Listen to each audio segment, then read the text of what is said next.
Sebagai pejabat yang punya tanggung jawab pada pengadaan alutsista, manuver yang dilakukan Menteri Pertahanan Prabowo Subianto untuk memperkuat matra udara tergolong sangat aktif. Dengan masih memegang komitmen pada rencana pengadaan Sukhoi Su-35, Menteri Pertahanan Prabowo juga menunjukkan ketertarikan pada Rafale saat kunjungan kerjanya ke Prancis. Malahan yang terbaru, Menhan Prabowo juga menyatakan tertarik untuk mengakuisisi Eurofighter Typhoon milik Angkatan Udara Austria.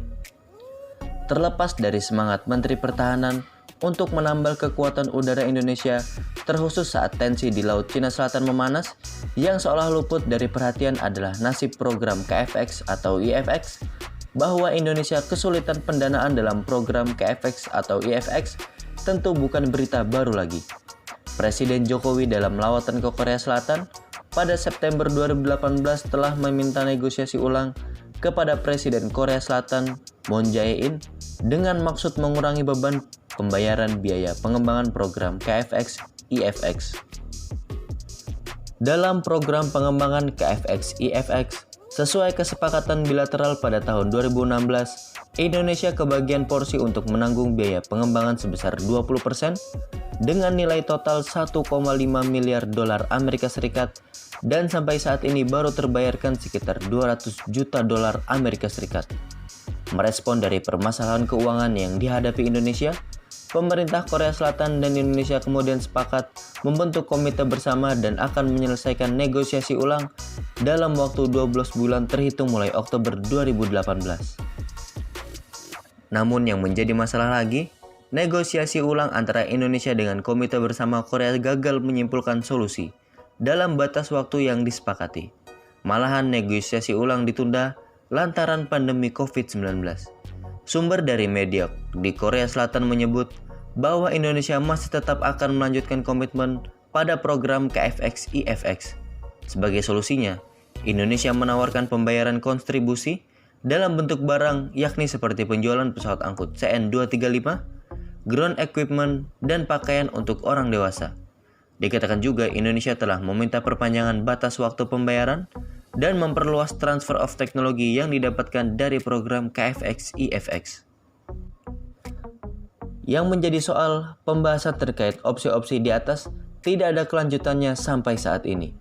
Dari beberapa sumber media internasional, pihak Korea Selatan disebut terus membuka pintu negosiasi dan justru menunggu respon lebih lanjut dari pihak Indonesia.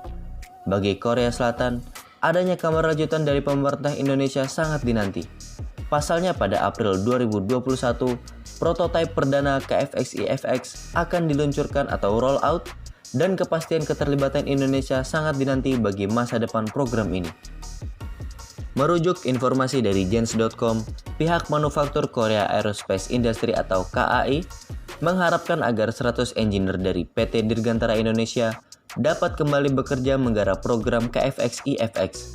Sebelumnya, para engineer Indonesia di Korea Selatan terpaksa dipulangkan ke tanah air pada Maret 2020 setelah merebaknya kasus COVID-19.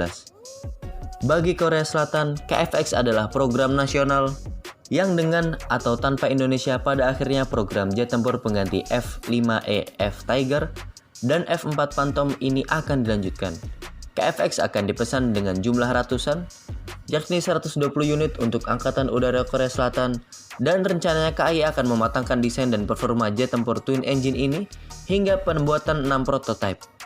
Pun setelah mulai dikerahkan kepada Angkatan Udara Korea Selatan pada pertengahan 2026, KFX akan dihadirkan dalam beberapa blok varian pengembangan. Dalam porsi Indonesia, bila rencana berjalan mulus, TNI AU kelak akan mendapatkan 48 hingga 50 unit IFX. Lantas berapa biaya per unit jet tempur twin engine ini? Mengutip dari Till Group, harga 1 unit KFX ditaksir mencapai 100 juta dolar. Namun itu taksiran harga tertinggi. Ada juga sumber lain yang menyebut harga per unit jet tempur ini bakal di kisaran 70 juta dolar. Lepas dari dipaparkan di atas, komitmen atas program KFX-IFX adalah taruhan besar bagi reputasi Indonesia di mata internasional.